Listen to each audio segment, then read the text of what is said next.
Nimitz Hill, Guam. Once the site of fierce American offensives during World War II, for over 50 years there's been peace here.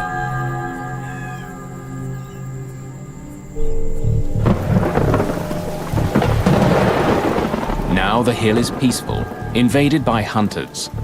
And the normal quiet is broken by the roar of jumbo jets as they fly overhead. Every night, commercial pilots must fly over this tall, rocky outcrop and land at Guam's Agana International Airport.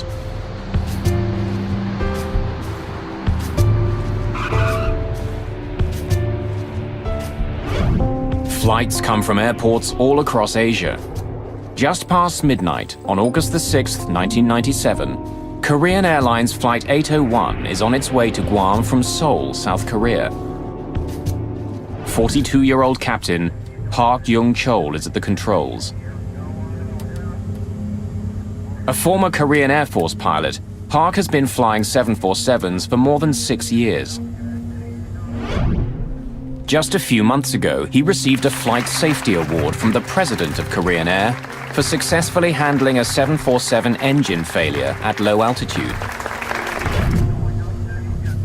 Park is supposed to be flying to the United Arab Emirates tonight, but a scheduling change has put him in command of this shorter flight to Guam.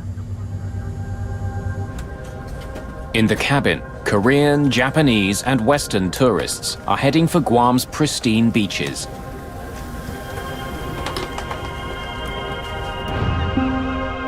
Guam is a US territory run under US law. The island is tiny, fewer than 600 square kilometers, but there's enough sand to keep people coming.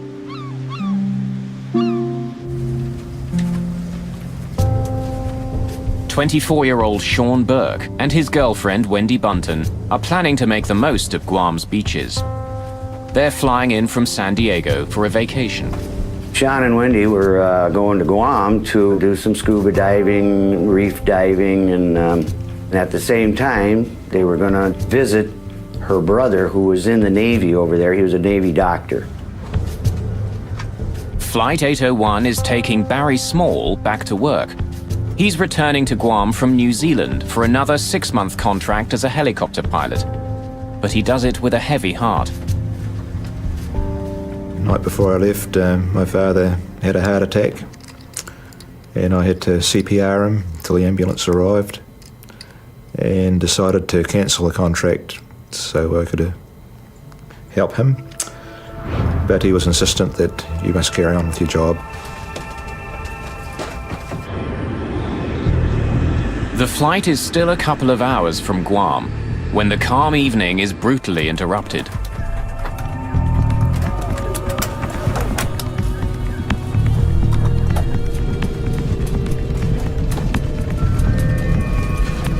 Watch the speed. It could be severe turbulence. Make an announcement to have everyone in their seats with seatbelts on. Ladies and gentlemen, this is your first officer speaking. Even an experienced flyer like Barry Small is surprised. There was no lead up to this turbulence, and anybody that wasn't strapped down was going to be airborne, that's for sure. The lockers were rattling, and anything in those lockers was bound to break. It was a horrendous shudder.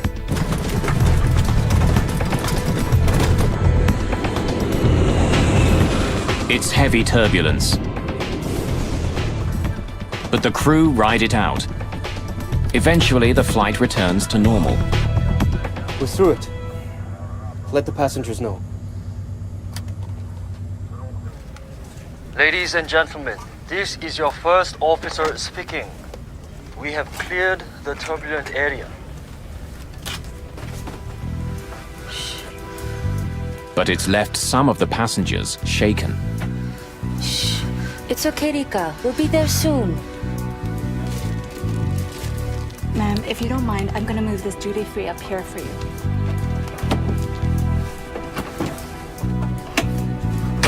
The cabin crew cleans up.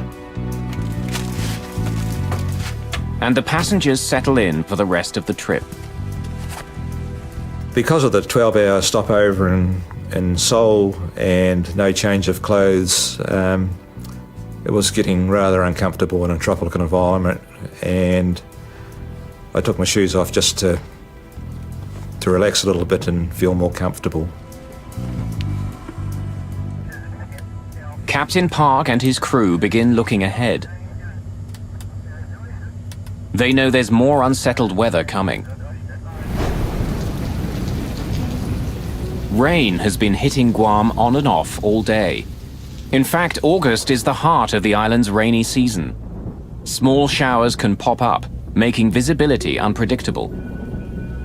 In that particular part of the world, they have what's called a top hat thunderstorm. That is a very small thunderstorm that builds up all times of the day, and it's very short-lived, so it wouldn't hamper the pilot's ability to actually conduct the approach. It's going to just obscure his view for some period of time while they're transiting through it.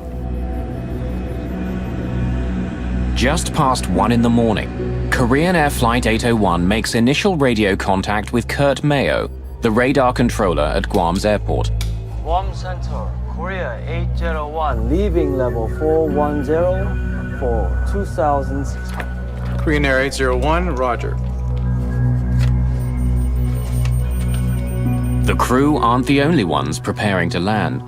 After more than 3 hours of flying through the night, the passengers get ready for the airport. I saw the lights of Guam, and I knew exactly where the aircraft was because I've been there many times before. Captain Park has navigated Nimitz Hill 9 times before, but this time there's a major difference. At airports around the world, pilots land with the help of a glide slope, an electronic system that helps planes safely touch down. If pilots follow the directions given by the glide slope, it guides them to the foot of the runway. The glide slope beacon at Guam Airport has been removed for extensive maintenance. Without the airport transmitter, Park's glide slope indicator in the cockpit is useless. Landing without a glide slope is rare, but it does happen. In Guam, the transmitter is scheduled to be out of service for more than 2 months. But impaired navigation is only part of the problem. Captain Park is fighting exhaustion. They make us classic guys work to the maximum. Probably this way, hotel expenses are saved on cabin crews and they maximize flight hours. Really sleepy. Now, as the plane approaches Guam, clouds and rain block their way. Captain, Guam condition is no good. It's raining a lot. It's been several hours since Captain Park and his crew left Seoul. Now the rain is making the late flight more difficult. Tired and fighting the weather, the captain begins the final approach to the airport.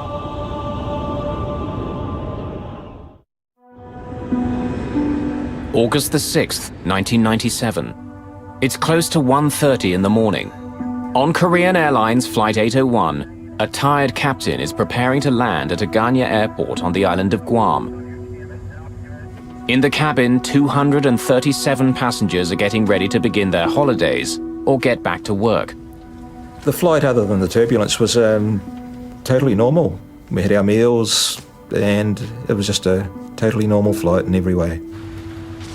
As the jet approaches Guam, an erratic storm pushes rain and clouds between the plane and the airport. It's hard to see. The captain wants to make a small change in course to avoid the worst of the weather. Request 20-mile deviation to the left as we are descending. Guam Center, Korea 801, request deviation 10 miles left of track. Korean Air 801, roger. Veering around cloud cover, Captain Park Young-chol struggles to get a clear view of his approach. And finally, he sees what he's been looking for. It's Guam. Guam. Good. Today, the weather radar helps us a lot. Korean Air 801, cleared for ILS runway 6, left approach. Glide slope unusable. Air traffic controller Kurt Mayo reminds the crew that the airport's glide slope equipment is out of service. It would normally help them find the runway, but since it's under repair, it isn't sending out any signals. Then, with the crew in the middle of their landing sequence, something unexpected happens. The glide slope appears to come to life. Is the glide slope working? The glide slope, yeah? Yes. Yes, it's working. Why is it working? It's a confusing moment. Unsure what's happening, the crew continue to prepare for their landing. 60 check, gear down. Check. Approaching 1400. Since today's glide slope condition is not good, we need to maintain 1440. Please set it. Set. At 40 minutes after 1 in the morning, Guam controller Kurt Mayo once again makes contact with the crew. Korean Air 801, contact the Ganya Tower 118.1. He passes the plane on to the airport tower and says goodbye in Korean. 안녕히가세요. 수고하십시오. 118.1. It's the last time he'll ever talk to the crew of the jetliner. The guy working here probably was a GI in Korea before. Aganya Tower, Korean Air 801 to intercept the localizer 6 left. Korean Air 801 Heavy, Aganya Tower. Runway 6 cleared to land. Korean 801 Roger, clear to land 6 left. Flaps 30. Flaps 30. As the plane descends, clouds and rain close in again. They've lost sight of the airport. Look carefully. Ladies and gentlemen, we're preparing for landing at Aganya International Airport in Guam. Please return your seats to the upright position, fasten your seatbelt, and prepare for landing.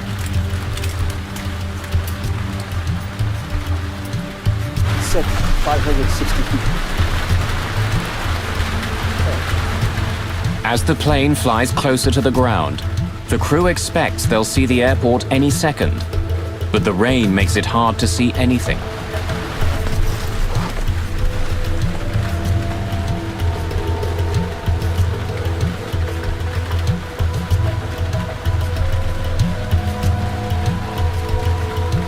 Isn't the glide slope working? Wiper on. Then a computerized voice fills the cockpit. It's the ground proximity warning system, which tells the crew they're just 500 feet in the air.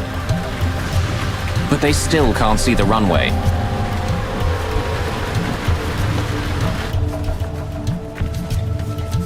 I've done this flight many times before, and when I estimated we're about 30 seconds from landing, I bent down to put my shoes on. 200. The plane is now just 200 feet above the ground, but still the crew can't see the runway. They're quickly running out of time. Let's make a missed approach. Not in sight. Not in sight. Missed approach. Go round. Go round. Perhaps.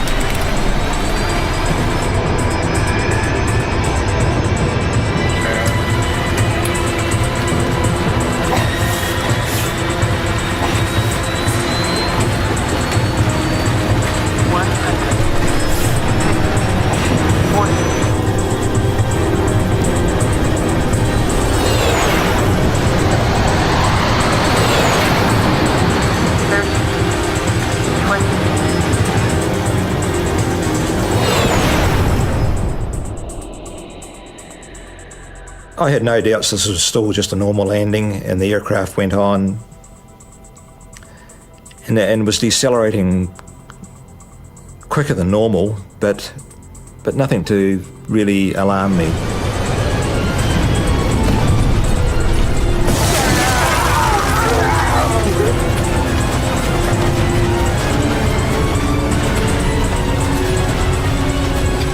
Things were getting pretty serious then. The aircraft was starting to break apart.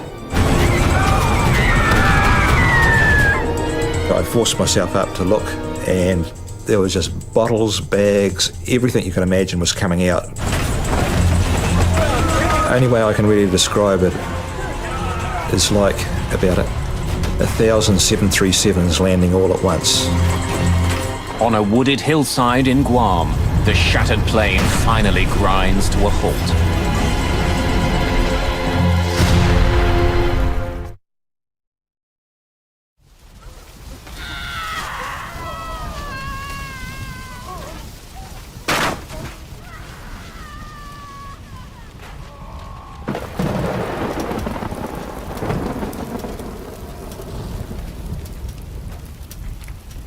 I was too scared to undo my seatbelt at that stage because I was waiting for the next bounce to go over another ravine or whatever was going to happen next.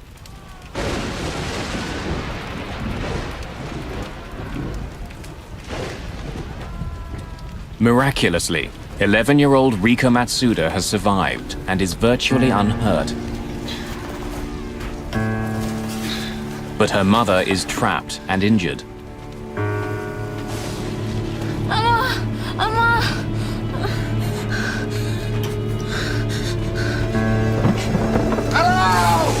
Barry Small is also injured and terrified that fire is sweeping through the plane. The fire started in the front and proceeded from the front to the back towards me. There was no floor lighting or anything like that, but the fire was so intense there was no problems to see where I was going.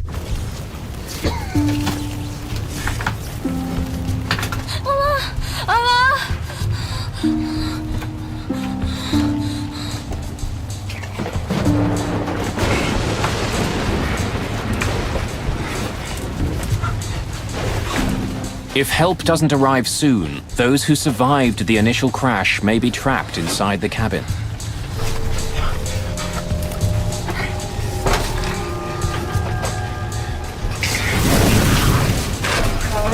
Korean Air 801 Heavy Tower, how do you hear? Everyone in the cockpit has been killed. But airport authorities still have no idea what's happened aboard Flight 801.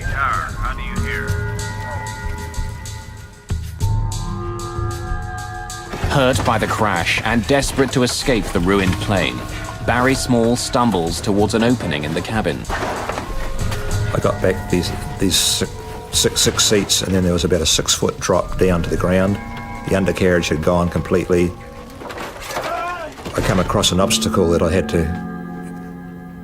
to cross because it was the only part that wasn't burning. Here, go! Get over it!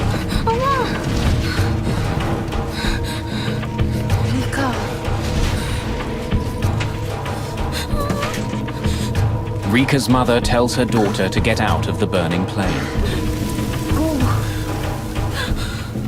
Go now, get out of here. Go. Now go. You must go. Go. You must go now. Go.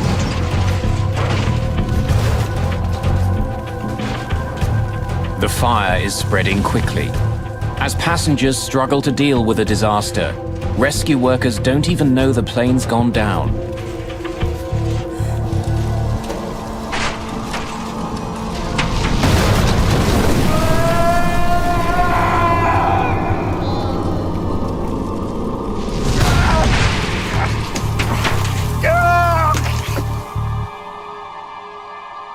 The fire engulfed both the Asian gentleman and myself to the extent that it burnt my arms, and my watch got that hot it was melting into my flesh, and I had to flick it off.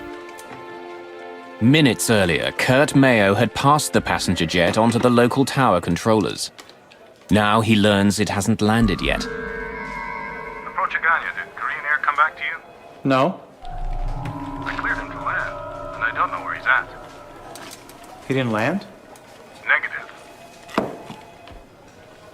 Oh my God.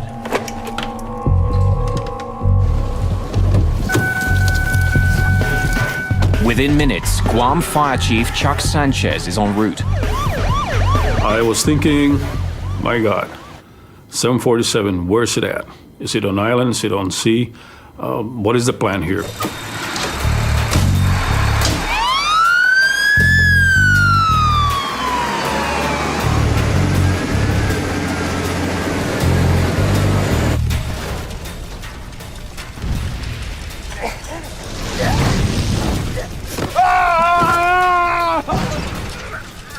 both fell off the side of the container and the Asian gentleman disappeared into the jungle. So I rolled over onto my back and I managed to crawl with my elbows. There was still a bit of skin on my elbows left. Small has a badly broken right leg. He crawls away from the wreckage. Many more people remain trapped inside.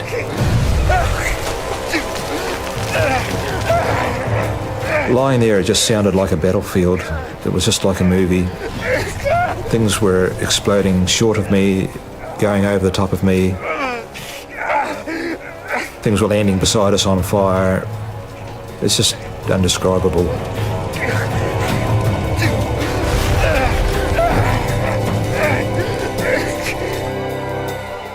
There's only one way for emergency crews to get down to the wreck site, along a single access road that runs beside Nimitz Hill.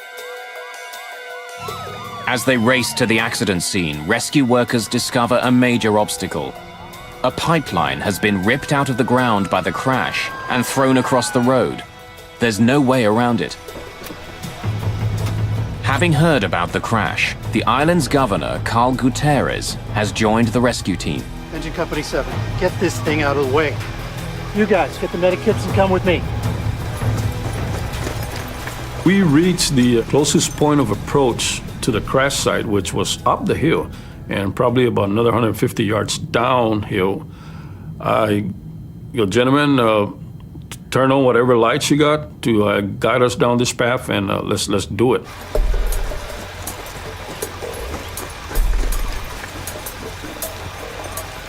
We started running and just listening to the screams so we can guide ourselves because there was just nothing but overgrowth on the side of the road. At one point, I stopped him and I go, Governor, sir, I need you to make some serious decision in this operation, and I don't think I want you to move further. I'd like for you to stay on this side, and I don't want you to get hurt. Let us do this job. And he goes, no, I want to help you guys. At the site of the crash, flames are devouring the wreckage.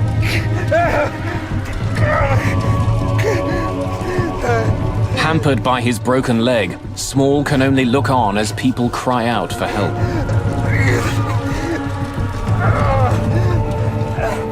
I lay at that bank for the whole night.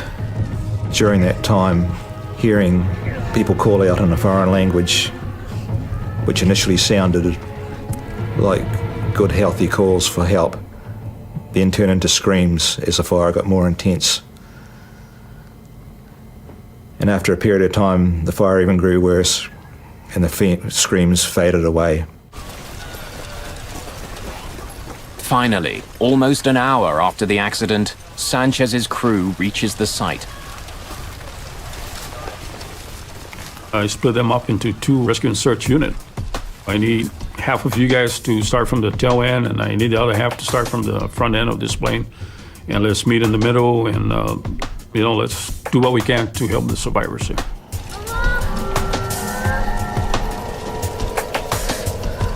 Guam's governor, Carl Guterres, sees Rika Matsuda all alone and crying out for her mother.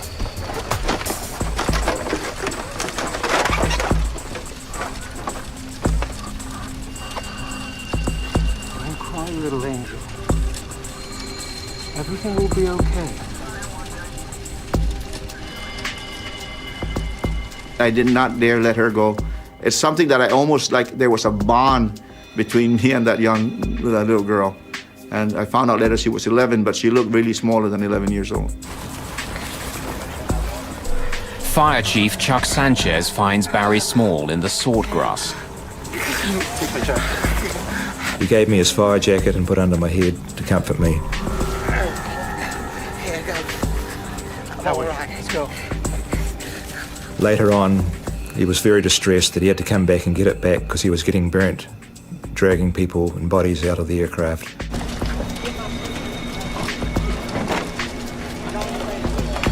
We were cutting trees to use for splint. We were taking off our protective gears to cover the survivors.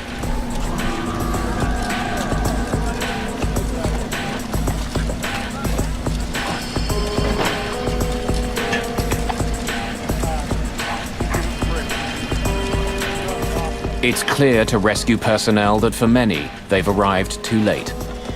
But Sanchez isn't giving up. He sends a team to search further into the wreckage. Group 2, start at the tail and work forward. Go.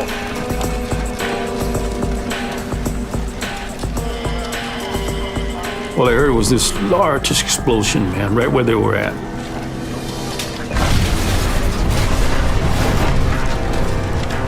Then I go, did we lose our people?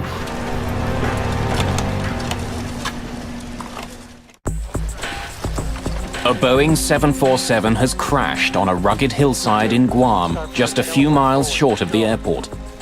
There were 254 people on board.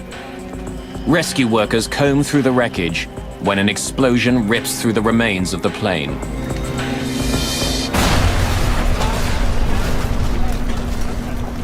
No radio transmission at all. We lost all transmission, and then finally somebody came out. Sir, we're okay. We survived the explosion. Everybody's accounted for.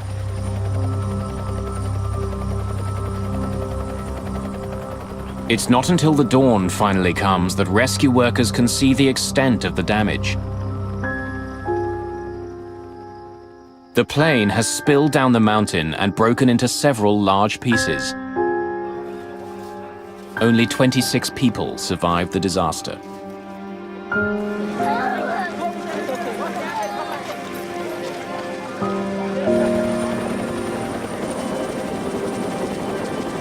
Friends and family are desperate for any news.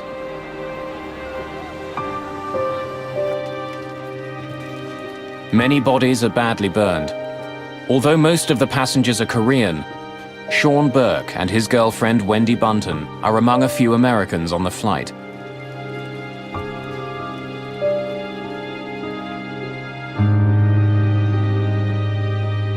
Thousands of kilometers away, news of the crash reaches Sean's parents.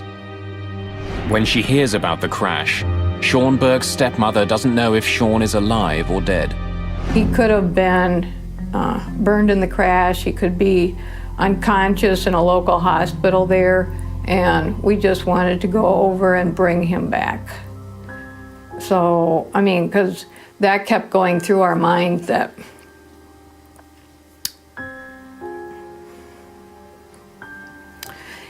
he possibly could be laying on the hillside.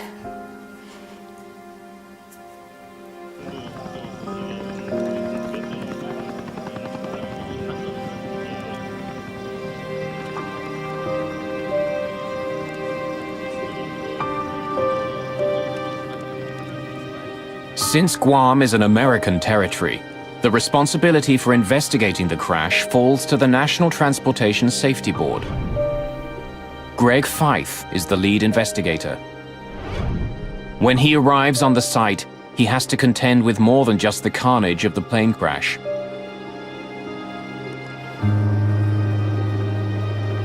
Grieving family members surround the scene, making it especially difficult for investigators to work.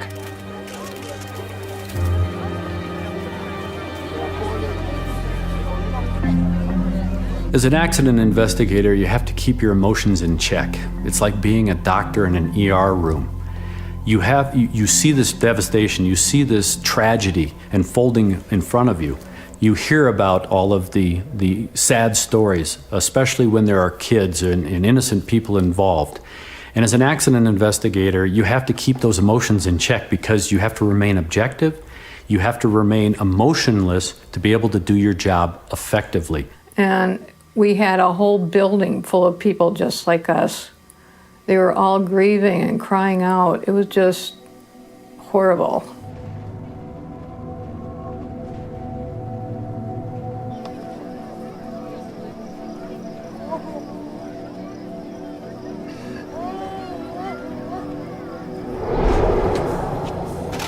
One of the first things we did was we went out on site and we did what we call a site survey. We had to really get an understanding of what we were dealing with as far as the wreckage and how we were going to conduct the on-scene investigation.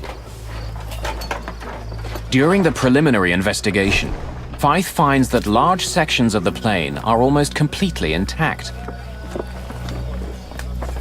The airplane landed relatively under control. That is, that the pilot basically landed the airplane into the trees and into that terrain. Unfortunately, it was 3 miles from the airport. Investigators find a number of items that survived the crash and the fire that followed, including the landing chart the crew was using as it approached Guam Airport. Investigators also find Captain Park's travel bag, and in it discover a small plastic pill container. Captain Park had been prescribed a variety of drugs, including pills containing benzodiazepine, a class of drugs often used as a sedative. The pills and tissue samples from Captain Park's remains are sent for analysis. The landing chart becomes part of a growing pile of evidence. Using information from the jet's flight data recorder, investigators recreate the plane's flight path. The relatively gentle slope of its descent supports Feith's belief that the jet all but landed on the hillside. But the flight path shouldn't look like this. Korean Air 801 cleared for ILS runway 6 left approach. Glide slope unusable. Korean 801, roger, clear for ILS runway 6 left. The crew had been told that the glide slope at the airport wasn't working. It meant that the captain had to take more manual control of his plane. It is now up to the pilot to fly an established procedure called a step down, where he starts at an altitude of, say, 2,000 feet. When he gets to a particular point located by what they call DME, or distance measuring equipment, he then starts a descent to another prescribed altitude. If the crew was following the step-down procedure, its flight path would resemble a set of stairs. But after the first step, the plane enters a long, slow descent. If you don't hit those step downs, and those altitudes are prescribed to give you terrain clearance, if you don't fly that as depicted on the approach chart, you run the risk of flying into an obstruction or high terrain. The plane's cockpit voice recorder has also been recovered from the debris. Feith and his team begin to analyze it, hoping to better understand what happened in the cockpit. Set 560 feet. On 2 separate occasions, Captain Park gave orders to descend long before he was supposed to. But there are other clues on the tape as well. The cockpit voice recorder provided us, the investigators, quite a bit of information. But one of the key elements that we found was that the flight crew appeared to be tired. Really sleepy. This was a chartered flight, so it would have put them on what we call backside of the clock flying. That is, they wouldn't be normally flying during the day, they are now flying at night. And typically your body says you should be asleep when it's dark outside. The sedatives could have made a difficult situation even worse. But when the lab results come back, they're conclusive. While he had the pills with him, there are no traces of them in Captain Park's system. When lead investigator Greg Feith returns to the cockpit voice recorder, he focuses on the captain's discussion of the glide slope. Is the glide slope working? The glide slope, yeah? Yes. Yes, it's working. Why is it working?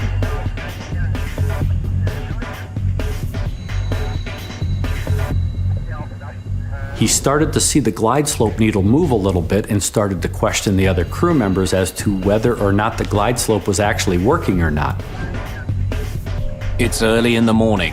After a long flight, Captain Park is tired, perhaps confused and distracted by the unexpected readings on his glide slope. It became very apparent listening to the cockpit voice recorder that in fact he got fixated. But Feith still doesn't understand why Park's glide slope appeared to be working. Was there a problem on this plane?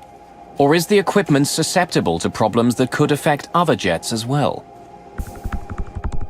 To find out, he brings in navigation expert Nelson Spornheimer. I spent some time looking at the transcript, trying to determine what the navigation issues were, why a good airplane was in the wrong place, and to investigate the apparent confusion on the part of the crew who thought that the glide slope was working at least part of the time. Spornheimer sends a team of investigators to Guam. They fly over the island, trying to determine whether radio signals from a nearby military base could have acted on the plane, making it seem like the glide slope was working. Glide slope receivers can respond to non-glide slope signals, particularly when the intended glide slope signal is absent. If there are spurious signals on the channel and they contain the right information, they can cause intermittent movements of the glide slope needle. Set 560 feet. But the signals wouldn't be sustained. Like a light switch turning quickly on and off, the glide slope indicator would give periodic indications that it was working, but not for long. My conclusion was that spurious signals, whether they be from other transmitters or failed ground equipment such as personal walkie-talkies, could not cause a sustained warning flag movement. If the glide slope wasn't fully operating, why did Park believe it was? And even if he did believe it was working, why did he crash into Nimitz Hill? Isn't the glide slope working? Wiper on. As investigators continue to try to piece together the causes of the crash, Barry Small is trying to understand why he and 25 others survived. I went to touch my shoes, we hit the ground, and I was accidentally in the perfect crash position by some sort of miracle. An airline engineering apprentice and helicopter pilot, Small understands airplanes. I do firmly believe there are some changes that could be made to aircraft. Small believes that the way crossbars are built into aircraft seats caused one of his legs to break, but luck saved his other leg. My right leg went forward and crashed into the bar in front of the seat and broke. My left leg was saved by my carry bag stopping my leg going forward to hit that bar. Still able to walk on his one good leg, Small escapes while others remain trapped inside.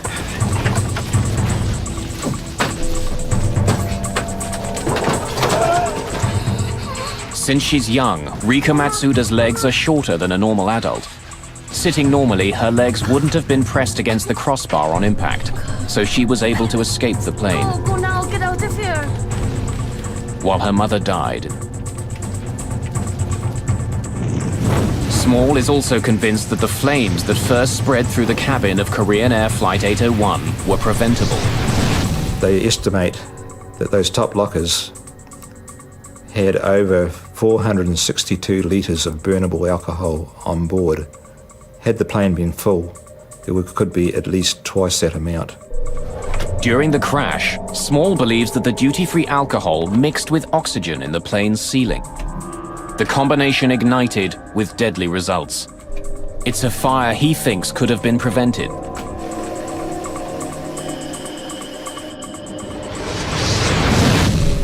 Why have this risk, alcohol and oxygen? I thought, for aircraft's about safety, and this is just a blatant breaking of the rules of safety as far as I'm concerned. As he continues to recover from the accident, Small is determined to prevent what had happened to him from happening to others. He decides to push for changes on how seats are made and how duty-free alcohol is stored. For NTSB investigator Greg Fife, the biggest question still remains. How did an experienced pilot, one recently honored by his company for his safety record, crash his plane 5 kilometers short of the airport?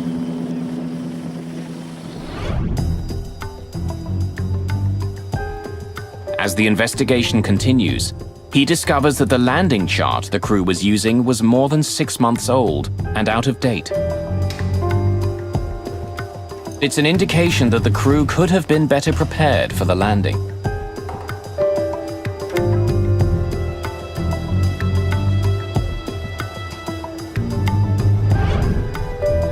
When he reviews the training practices for Korean Airlines, Fife uncovers more gaps in the information that the crew received. We found that the Korean Airlines flight crew had all of their training based on airports with approaches where the DME was always co-located at the airport. DME is distance measuring equipment, electronic beacons that tell pilots where they are in relation to the airport. Often the final beacon is found at the foot of the runway. That was not the case in Guam. The airport was in fact 5 kilometers further on. Struggling to see through the rain, Park was unable to find the airport. Distracted by the unexpected glide slope readings, Park used the final beacon as a guide, expecting it to take him right to the runway. Let's make a missed approach. Not inside. Not inside. Missed approach. Go around. Go around. Flaps. It's clear that Flight A01 flew an approach about 3 miles premature. In other words, the descent was about 3 miles early. It was a nominal approach otherwise, just to the wrong location.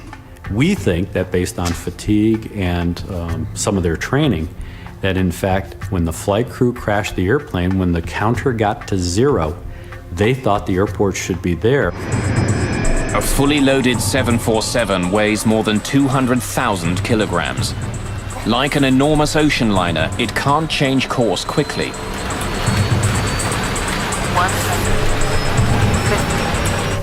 Blinded by rain and relying on their equipment, the crew of Korean Air Flight 801 thought they were heading straight at the runway. When they realized something was wrong, it was too late. As the investigation continues, Fyfe and his team make a startling discovery. Equipment that would have given the crew more time to react had been disabled on purpose. In August of 1997, the crash of Korean Air Flight 801 took the lives of more than 200 people.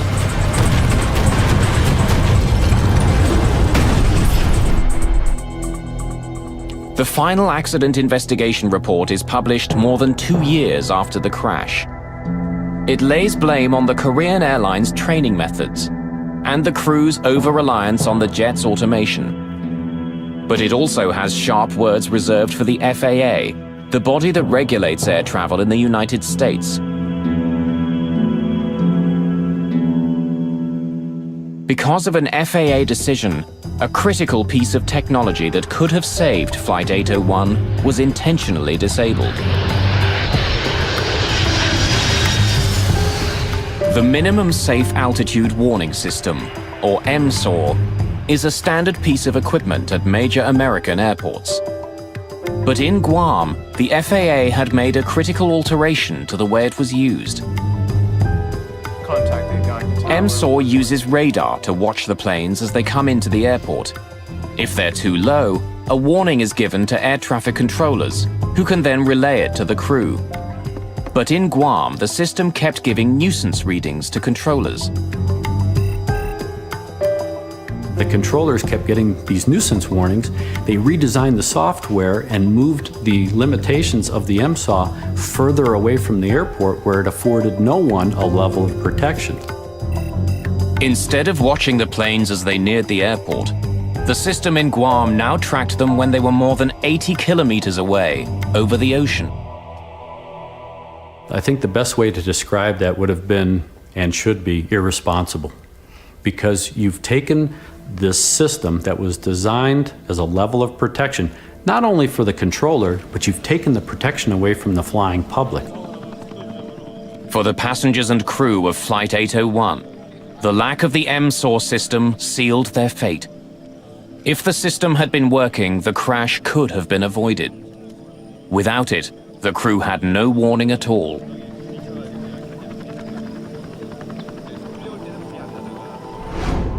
The 2 pilots didn't want to die. They had families. No one wanted to die. We still do not blame them. The bottom line is nobody wanted to be in that situation. It was just something that happened. For Barry Small, the years since the crash of Flight 801 have been emotional and frustrating. The Civil Aviation Authority in his homeland of New Zealand has acknowledged the potential danger posed by duty-free liquor on board, but so far no policies have been changed.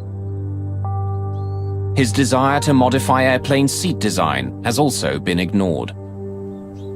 I have taken several steps to put this idea forward, and in a lot of cases it's initially met with enthusiasm, but it eventually ends up in the too hard basket, and when I try to approach seat design people, no one wants to hear about it.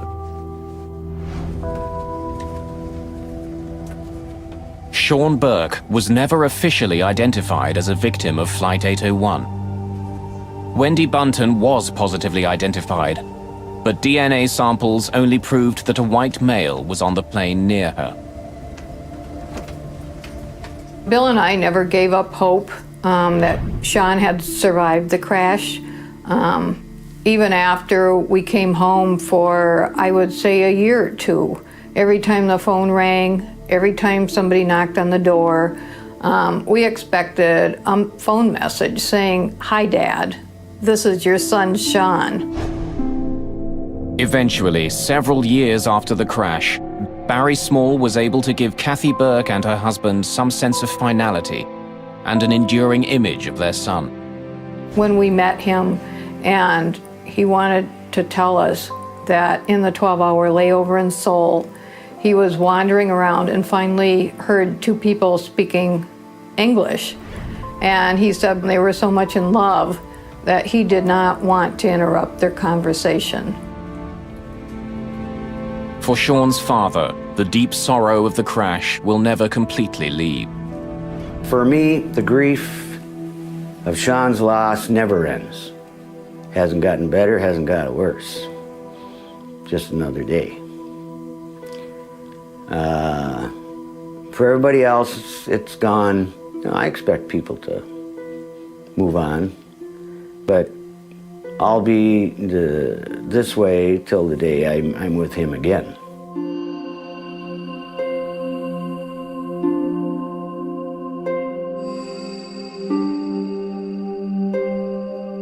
For Barry Small, there is anger too, but also incredible gratitude for surviving. So many people have told me that I survived for a reason. And I've been searching for that reason for 9 years now. And I truly believe if someone would listen to my story about the oxygen and alcohol and the improvement of the seats, that I could justify in my own mind that I don't have to feel guilty about surviving.